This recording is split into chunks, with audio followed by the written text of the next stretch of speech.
الرحمن الرحيم الحمد لله وأزكى صلوات الله وتسليماته على سيدنا مولانا محمد بن عبد الله وعلى آله وأصحابه الطيبين الطاهرين وعلى أزواجه وأهله من الأمة بعد. من نعم الله سبحانه وتعالى إنك تلاقي كده في مسجد الشباب كده، أنا صراحة بنبسط، بحس بكده راحة نفسية إن أولاد المسلمين الحمد لله موجودين في المسجد. ويوم الحد ده بالنسبة لي بيبقى عامل زي مولد النبي كده. عارف مولد النبي عليه الصلاة والسلام، أوصلت مولد النبي مش كده ليه؟ مش كده ليه؟ مولد النبي. لما تلاقي حد من الشباب كده قاعد تسمع له وهو بيتكلم تبقى مبسوط، صح زياد؟ أخونا أحمد يعني بقالنا كتير ما شفناهوش. تم المرفوع عليه متلبسا في المسجد والجامع يصلي صلاة العشاء، وهو موجود في صلاة العشاء الحمد لله من المغرب. فنستمع لأحمد إن شاء الله عز وجل إلى خاطرة سريعة من أحمد. فليتفضل مشكورا إن شاء الله. الله يبارك فيك.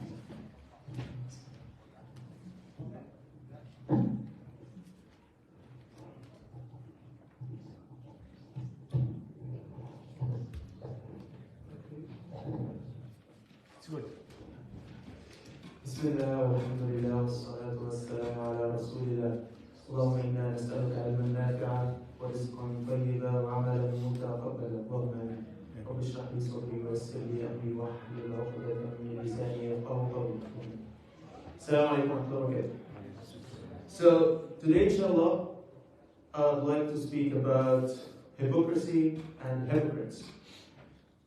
And to start, let's start with a hadith from the Prophet Muhammad sallallahu alaihi wasallam, when he said there are 3 signs of a hypocrite. When he speaks, he tells lies. When he makes a promise, he breaks it. And when he is entrusted with something, he betrays the trust. أو كما قال عليه الصلاة والسلام.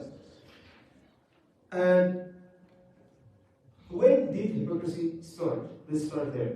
So, at the beginning of Islam, there was no hypocrisy, especially at the time in Mecca. As a hypocrite is usually a person who do something not for the sake of Allah, but for some other gain in the dunya. And at that time, Muslims were so weak, so there was no benefit of trying to show as a Muslim if you're not getting something back. So hypocrisy mainly started after Ghazwat Badr, because that was the first time where Muslims faced Quraysh and they actually won the battle. So it makes sense at that time for that kind of people, for hypocrisy, to start spreading. And their leader, as well known, Abdullah ibn Salam. But as scholars said, there are 2 kinds of hypocrisy.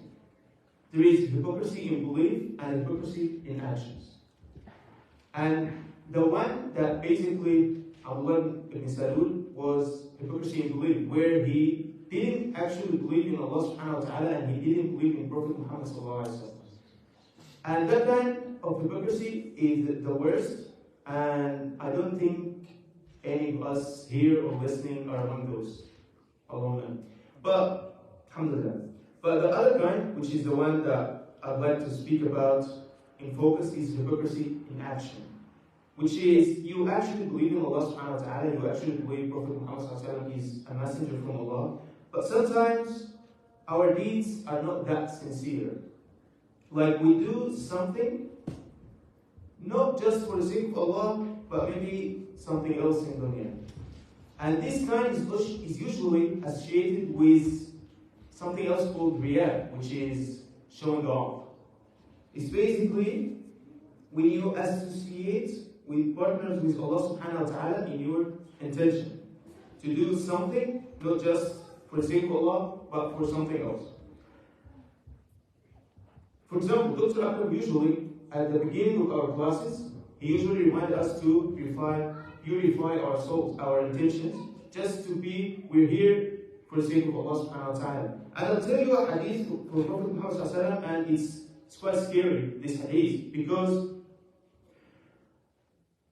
the hadith said that the first kind of people that enters Jahannam are one of three.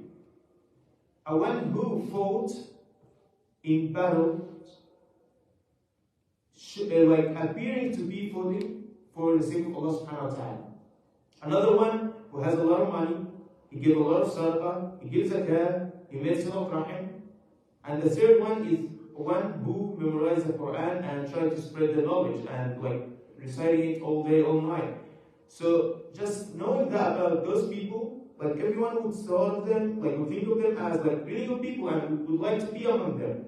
But Prophet Muhammad said that those specific people are the first to enter the hellfire. So the reason is their intention. For example, the one who gives money, who was rich, he didn't do it for the sake of Allah subhanahu wa ta'ala, but instead he did it for the people to say he's generous, he's kareem, he's jawad. And the other case, the person, for example, who fought, he did it not also for the sake of Allah subhanahu wa ta'ala, but for the people to say that he's strong, he's capable, and that kind of stuff. So that shows clearly that our intention could raise the deed or could disgrace it or belittle our deeds.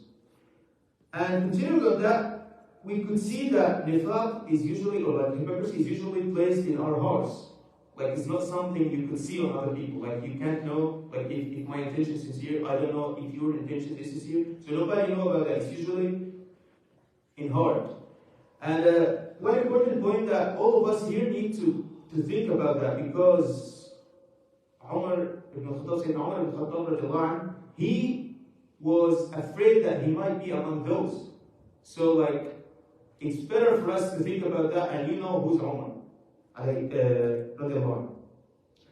One point to add to that is that some groups say that hypocrisy is usually identified as doing something in public that people would think of it good, and then in private you do some other stuff that is haram, for example, some sins.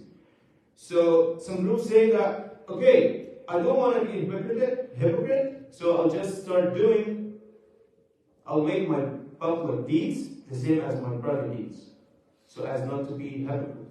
So for example, they start doing the wrong deeds in public. And that moves us to a major other problem, which is al-mujahara bil-dhanb. Prophet Muhammad said, every one of my followers will be forgiven, except those who expose openly their wrongdoing. So the question still arises, what should we do?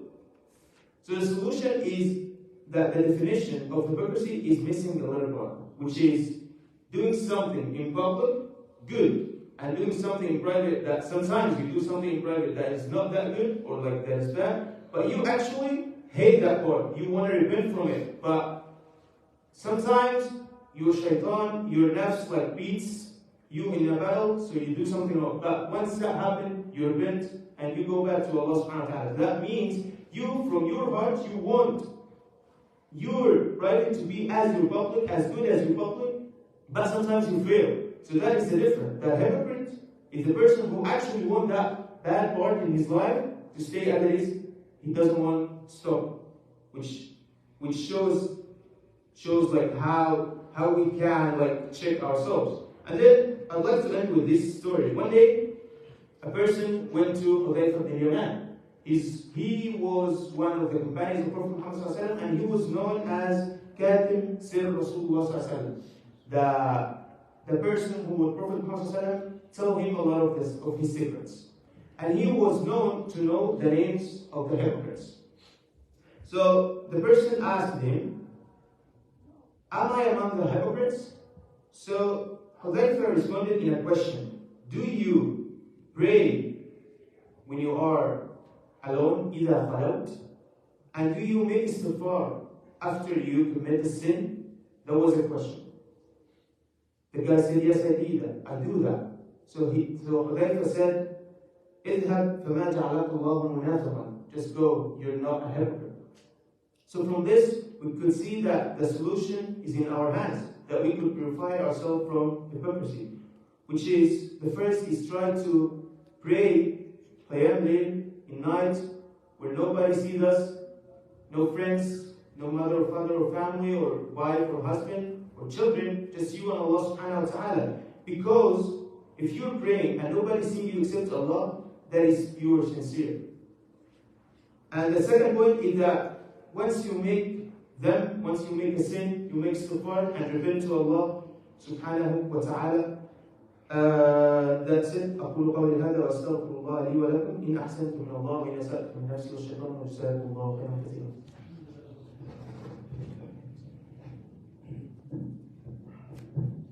أظن عرفت كويس يبقى مش دعوة الشيطان زي كده. يعني نسأل الله سبحانه وتعالى أن يبارك في أحمد وفي أولادنا جميعا إن شاء الله تعالى. الموضوع اللي اتكلم عنه أحمد هو موضوع مهم جدا في الغاية، موضوع النفاق. ويمكن هو ذكر كلام مهم ومركز في موضوع النفاق على اعتبار أن النفاق خلينا بس نفرق بين حاجتين اللي ممكن يحصل بينهم خلط بين الرياء والنفاق. الرياء والنفاق، الرياء اللي هو شو، والنفاق اللي هو هيبوكس. الرياء انك تعمل حاجه من اجل الناس، بتوري الناس، you want to يعني the people show what you do. انت تعمل ايه؟ عايز تشوف انا بصلي، انا بصوم، عايز الناس تعرف تصلي، انت تصوم، انت بتعمل انت ده شو اللي هو الرياء. النفاق انت بقى الاصل في النفاق زي ما ذكر احمد او زي ما ذكر العلماء عموما، النفاق على نوعين. There are two kinds from the نفاق. النوع الاولاني اللي هو النفاق العقدي. النفاق العقدي متعلق بالقلب، اللي هو الانسان لا يؤمن بالله اللي جواه. He hid something and he showed another thing. بيخفي الايمان، he hid عفوا الكفر، he hid ده يعني الكفر لكنه يظهر الايمان. show ده ايمان. ده اسمه نفاق ايه؟ عقل. هو ده بدأ يصاب بالسوء، لكن لو قعد لوحده يسيب بالله وغير مؤمن زي عبد الله بن ابي بن في النفاق اللي هو بقى النوع الثاني، النفاق العملي السلوكي، ده اكشن. ده اللي احنا كلنا كل واحد مننا بياخد منه حته. دي صفات المنافقين. احمد جزاه الله بالخير ذكر حديث النبي صلى الله عليه وسلم وفي الصحيح عند الامام البخاري وعند الامام مسلم، قال النبي صلى الله عليه وسلم: آية المنافق ثلاث. The sign of the منافق in three things. آية المنافق ثلاث: إذا حدث كذب، وإذا عاد إذا حدث كذب، وإذا وعد أخلف، وإذا تمني خان. أنت لا تدل موجودين. في حديث آخر: وإذا خاصم فجر، وإذا عاد غدر.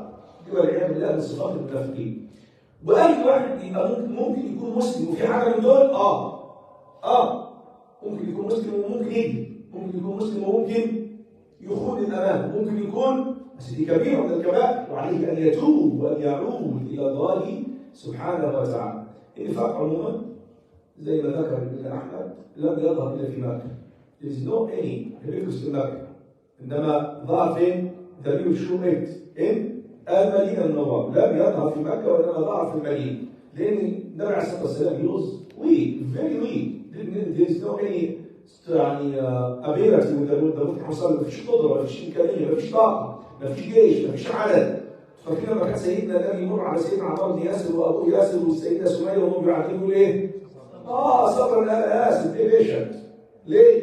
فإن موعدك مجنن، ما عندوش قوة، ما يقدرش أي كل اللي يقول لهم حاجة يقول لهم إن شاء الله هتخش الجنة بس.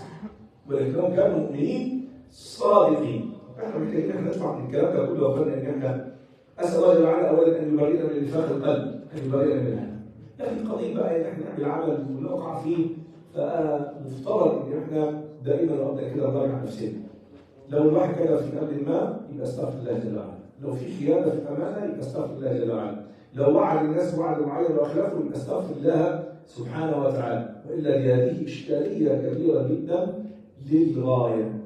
احنا كلنا ممكن نقع في حاجه منهم، كلنا ممكن نقع في حاجه منهم، لكن الناصح اللي هو يرجع ويقوم الى الله سبحانه وتعالى ويسلم فيها، يعني اللي هو you have to make tawbah after any sin, after أي معصية we have to make tawbah to Allah سبحانه وتعالى. نسأل الله جل وعلا أن يعلمنا ما ينفعنا وينفعنا بما علمنا وأن يغفر لنا ذنوبنا.